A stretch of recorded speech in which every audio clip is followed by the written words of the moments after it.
Additives and fillers were added to plastics, adhesives, and building materials starting back in the 60s to help stop the sun degradation in products, which is also called creep. At the time, filler represented about 10% of the total product content and costed about 11 cents a pound. Then the plastic producers got wise to this and saw that 50% could be added, saving half of the dollar per pound, usually building materials such as plastic, and substituted at the 11 cents per pound for the cost of filler. I've been in the plastic business for 40 years. I know all about the plastics. I used to manufacture different types of product like polyethylenes, polypropylenes, ABS, polycarbonate, you name it, we manufacture. So I've learned about plastics very well. I also sold out 4 years ago, and I bought 2 apartment buildings. And being involved as a landlord, I've seen a lot of mold. In fact, some of the buildings that I had walked in, mold were going up the walls. So it was a very concern of mine. And one day I was invited to a seminar, and I was introduced to RX100. And when I saw the seminar, and I looked at the product and what it can do today, and some of the problems it can solve, because I'm involved in helping people. And I know that this product will help a lot of people. So I took a long look at it and decided, yes, this would be a good place for me to invest some of my money. So I bought some shares into RX100, which I think today is going to solve the problem with the mold.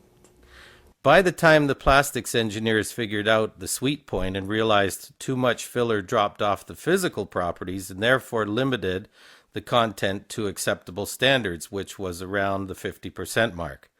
Then, of course, the baby boomer market took over, and every form of filler was pumped into these products to extend the market or to increase the amount of building products that were made available. And with that, of course, came the misfortune of the health degradation, people using puffers, lung infections. Both of these charts seem to strikingly match each other. For the last 20 years, I've been a construction superintendent doing jobs 2 million and above. Prior to 2002, I was in the mold removal business. My brother came up to Ottawa to gather samples to later do some burn tests. He found that the product with filler contained mold and the product without filler did not contain mold. Take a simple test of what you see. On your way home from work tonight, look at the shingles in your area. Note the black streaks of glowy capsicum magma mold which is seen on the newer shingles. And in the same area, see that real old 30-year-old plus shingles, usually on garages and cottages, seem to have no mold at all. In fact, have no mold. You may have heard of boat problems with osmosis on the sides of boats where mold has gotten in and caused it to rot and deteriorate. These are generally cut out and re-fiberglassed and re-gel coated at great expense to the owner, because it's usually always after the warranty period.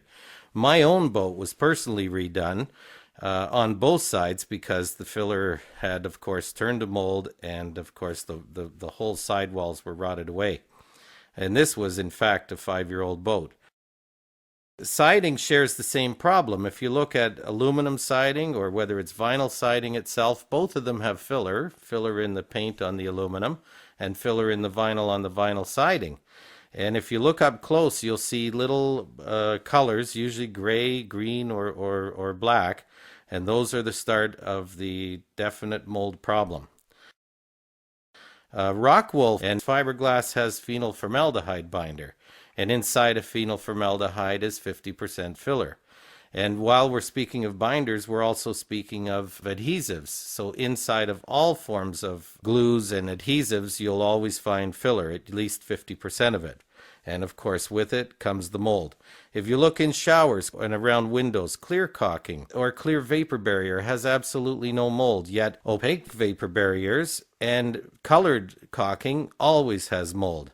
Fact is, it was so easy to prove, to do burn tests on all of these products, we found that the only substance remaining after the burn test was in fact limestone, which was the filler, and of course all of these products that we tested with filler had mold. The answers came after 10 years of persistence in R&D work, resulting in the proof being obtained from all people and Canadian New Brunswicker Donald Mark Mead. Initial patents were filed after 2 years of research and studies conducted by Martin Lilly, who was DuPont's resident filler expert for over 30 years, to prove out these claims. A professional development of 3 generations of trial and error equipment were built to verify each element of these claims. Claims meaning new developments to support a patent that were never done before, no prior art. And these claims were the listings of Martin Lilly and Donald Mead to create what is today the patents that cover what is considered a bulletproof patent for these protection over these products and these claims. I have known Donald Mead for the last 8 years. I am very excited working with his RX100 antimicrobial filler, having had experience with Abitibi Price in the pulp and paper industry in the use of calcium hydroxide. I see great potential in applying this filler in various products.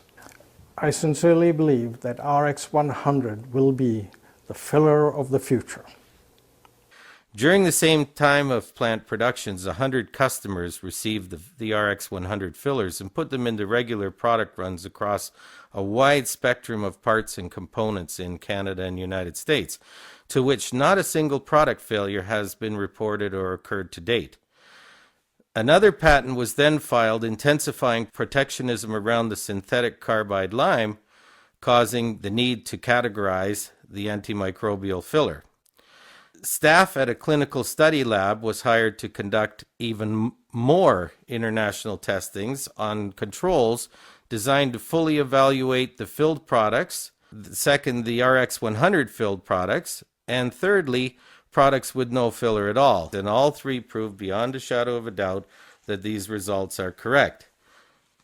The company will work hand in hand as our coordinator works with the site offices for our lobbyist group and our public relations firm in Toronto that will attempt to get the government to use its grants and its credits to Canadian homeowners to help with the removal of mold from homes, as long as the grants for replaced products that are going to be put back into these homes have RX100 in it to prevent mold and bacteria from returning again.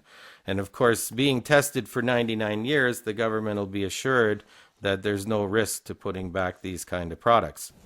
Our lobbyist group will help Canada solve the largest lawsuit filed in Canadian history on December 21st, 2009 by Canadians on reserves for mold damage in every single house on every single reserve in Canada.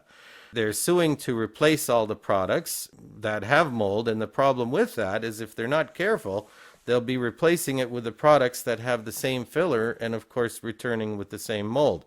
We have to convince the Canadian government to switch to RX100 filler. About 2 years ago, I had a major mold problem in my house.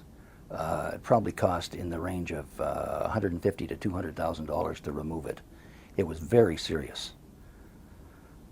About 50 years ago, when I was a kid, we had a flood in our house, and the water was about 2 feet deep, and there was no mold, and I didn't understand how come we had all this mold in our house from a little bit of water compared to 50 years ago when we had almost no mold. In fact, I don't remember any mold at all. We continued living in the house. Don explained to me how the product that he has eliminates mold at the source, and I was pretty damn impressed. Consequently, I ended up investing in his company. My company invested in his company. We invested quite a bit of money, and I think this is a phenomenal product. I think if this thing takes off like I think it will, I think it's going to be amazing what's going to happen. Filler is the perfect agroscopic host for mold. Mold is a known health implication and forces the hand of everyone to use RX100 as the only known antimicrobial filler alternative. RX100 is only seeking 5% licensing fees in a $50 billion industry in Europe and North America. Alternatives to RX100 simply do not exist. Machinery supplied by Hosokawa is in place ready to go to meet the demand by lime producers as awareness and public demand surges. From what all indications lead us to believe and understand, the current calcium carbonate producers will abruptly end and RX100 use will immediately follow. Everything is ready and in place to meet this surge and this demand.